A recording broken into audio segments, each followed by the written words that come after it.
राहुल गांधी पाकिस्तान के प्रिय नेता बृजभूषण शरण सिंह का बड़ा बयान। गोंडा में आज आयोजित प्रतिभा सम्मान समारोह के दौरान पूर्व सांसद बृजभूषण शरण सिंह ने कांग्रेस नेता राहुल गांधी पर जमकर निशाना साधा। उन्होंने कहा कि राहुल गांधी पाकिस्तान के प्रिय नेता है। साथ ही बिहार की सियासत पर भी बड़ा बयान देते हुए बृजभूषण शरण सिंह ने दावा किया कि आने वाले समय में बिहार में बीजेपी और नीतीश कुमार की पूर्ण बहुमत की सरकार बनने जा रही है। गोंडा सदर से भाजपा विधायक प्रतीक भूषण सिंह और पूर्व सांसद बृजभूषण शरण सिंह द्वारा आयोजित इस समारोह में झंझरी ब्लॉक के यूपी बोर्ड और सीबीएसई बोर्ड के मेधावी छात्र छात्राओं को मेडल और प्रशस्ति पत्र देकर सम्मानित किया गया। श्री रघुकुल विद्यापीठ में आज हम लोगों ने भारतीय जनता पार्टी के जैसे जिलाध्यक्ष जी थे, विधान परिषद सदस्य अवधेश कुमार उर्फ मंजू सिंह थे, प्रतीक सिंह थे और तमाम भारतीय जनता पार्टी के कार्यकर्ता आज गोंडा के यूथ, जिसमें हर समाज की, हर वर्ग की छात्र और छात्राएं यहाँ पर इकट्ठा थे और बहुत भारी संख्या में कार्यकर्ता थे। बहुत अच्छे माहौल में जगत गुरु स्वामी दिनेशाचार्य जी महाराज के द्वारा जन्मदिन का केक काटा गया और एक बहुत अच्छा उद्बोधन दिनेशाचार्य जी का मोदी जी के संबंध में हुआ और गोंडा के युवा छात्र छात्राओं को बताया गया कि मोदी जी की जीवनी को पढ़ो, क्योंकि आज तीसरी बार वो भारत के प्रधानमंत्री हैं और उम्मीद है कि सबसे लंबे कार्यकाल के प्रधानमंत्री रहेंगे। लेकिन वो आते कहाँ से हैं? एक बिल्कुल सामान्य परिवार से आते हैं निकल करके। और आज राष्ट्र ही नहीं, दुनिया के महत्वपूर्ण लोगों में से उनकी गिनती होती है। इसलिए हम लोगों ने गोंडा के छात्र और छात्राओं को कहा है कि मोदी जी की जीवनी को पढ़ो और उससे प्रेरणा लो। यही कुल मिलाकर ये कार्यक्रम था। नेताजी, जहां एक तरफ से जन्मदिन मनाया जा रहा प्रधानमंत्री का, वहीं दूसरी तरफ लखनऊ में आज विपक्ष के लोगों ने बेरोजगारी दिवस मनाया है, इसको कैसे देखते हैं? देखिए, विपक्ष अपना काम कर रहा है, लेकिन विपक्ष को यही ज्ञान नहीं है कब क्या करना चाहिए। यही ज्ञान हो जाता तो विपक्ष के लिए अच्छा हो जाता। हालांकि राहुल गांधी और अखिलेश यादव ने सभी ने बधाई दी है प्रधानमंत्री को। इसके लिए धन्यवाद है, कम से कम परंपरा का निर्वाह किया उन्होंने। मोदी जी ने कहा नया भारत। आप देख रहे हैं कि एशिया कप में जब भारत पाकिस्तान से जीता तो हाथ ना मिलाने को लेकर काफी विवाद और काफी बातें सामने आ रही हैं। पाकिस्तान के पूर्व क्रिकेटर हैं शाहिद अफरीदी, उन्होंने राहुल गांधी की तारीफ करते हुए कहा कि भारत इजराइल की तरह है, जब चाहता है गाजा की तरह आता है, पाकिस्तान में घुस के मारते चला जाता है।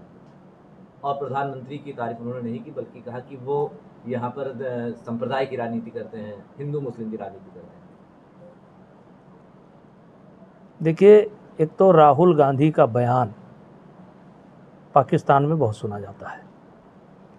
पाकिस्तान के प्रिय नेता के तौर पर अगर देखा जाए तो राहुल गांधी है, क्योंकि वो बयान ही ऐसा देते हैं जो पाकिस्तान के लोगों को प्रिय लगे।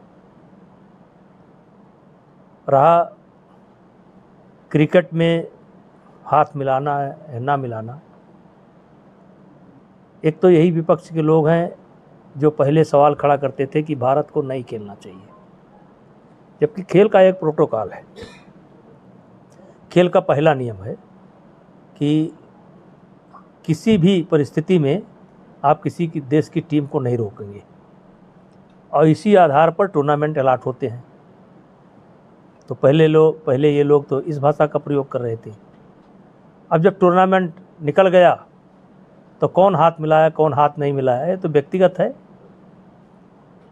अब इस पर भी बात कर रहे हैं। नेताजी, जिस तरह से ऑपरेशन सिंदूर को लेकर के हो हल्ला आया हुआ है, लेकिन अब इशाक डार जो कि वहाँ के गृह मंत्री और डिप्टी प्राइम मिनिस्टर भी हैं, उन्होंने कबूल किया है कि भारत अपनी शर्तों पे जो है सीज़फायर पे, ना कि इसमें कोई अमेरिका का दखल। तो ये नया मोड़ जो आया है देखिए, पाकिस्तान की तरफ। अगर भारत कहीं कमज़ोर दिखाई पड़ रहा होता, उस दौरान अगर कोई भारत कमज़ोर दिखाई पड़ रहा होता किसी भी स्थिति में, तब तो ट्रंप का बयान एक वाजिब लगता है। मान लो ट्रंप ने सलाह दी, आज मोदी जी भी सलाह देते हैं, यूक्रेन को सलाह देते हैं, रसिया को सलाह देते हैं, इजराइल को सलाह देते हैं, हर देश सबको सलाह देते हैं, लेकिन मानना न मानना उस देश का काम है। तो ये भारत का स्वतंत्र निर्णय था और हमने 62 की तरह समझौता नहीं किया है, हमने 72 की तरह समझौता नहीं किया है कि 92,000 सैनिक आप खिलाए पिलाए 6 महीने और बिना शर्त आपने छोड़ दिया। ये लोग किस मुंह से बात करेंगे? लेकिन जिस कॉन्टेक्स्ट में आपने कहा कि राहुल गांधी को पाकिस्तान में बहुत प्रिय माना जाता है, तो राहुल गांधी तो उसी पिच पर बैटिंग कर रहे थे कि पाकिस्तान उधर से उनको नो बॉल फेंके जा रहा था और ये हिट मारे जा रहे थे। राहुल गांधी लगातार सेल्फ गोल कर रहे हैं। जब से वो राजनीति में आए सेल्फ गोल कर रहे हैं। अगर सेल्फ गोल न करते होते तो इस देश की सेना पर सवाल न उठाते। मोदी जी ने कहा नया भारत परमाणु धमकी से नहीं डरता, हम घर में घुसकर मारते हैं। ऑपरेशन सिंदूर में हमारे जवानों ने पाकिस्तान को घुटनों पे ला दिया। इसमें नई बात क्या है? इसमें तर्क वितर्क कहाँ से आता है? ये तो करके दिखाया ना, 3 बार करके दिखाया। मानने को कहाँ तैयार है? अब कौन माने या ना माने, हमसे क्या मतलब कौन मान रहा है कौन नहीं मान रहा है? अब उनको हम कहाँ मनाए पाएंगे? लेकिन इसमें कोई नई बात नहीं है। भारत घुस मर मारता है। देश में नेपाल में जो परिवर्तन हुआ उसको आप कैसे? मेरी बहुत विदेश के बारे में मेरी बहुत अच्छी जानकारी नहीं है। अच्छा, तो बिहार की बात कर लेते हैं। वही पप्पू यादव जो अभी तक बुराई करते थे, आज वो मोदी जी की तारीफ कर रहे हैं मंच से, क्योंकि अब चुनाव करीब है। तो आप किस तरह देख रहे हो? और बिहार चुनाव पर आपकी क्या राय है? पूर्णिया की धरती पर देखिए, बिहार चुनाव में मैं भारतीय जनता पार्टी और नीतीश गठबंधन की पूर्ण बहुमत की सरकार देख रहा हूँ। और आप जानते हैं कि जो मैं देखता हूँ वो सत्य होता है। तो कहीं ये लड़ाई में नहीं है। हाँ, चर्चा में थोड़ा थे, लेकिन जब कांग्रेस के मंच से मोदी जी के स्वर्गीय माता जी का आलोचना हुआ तो ये देश को खल गया।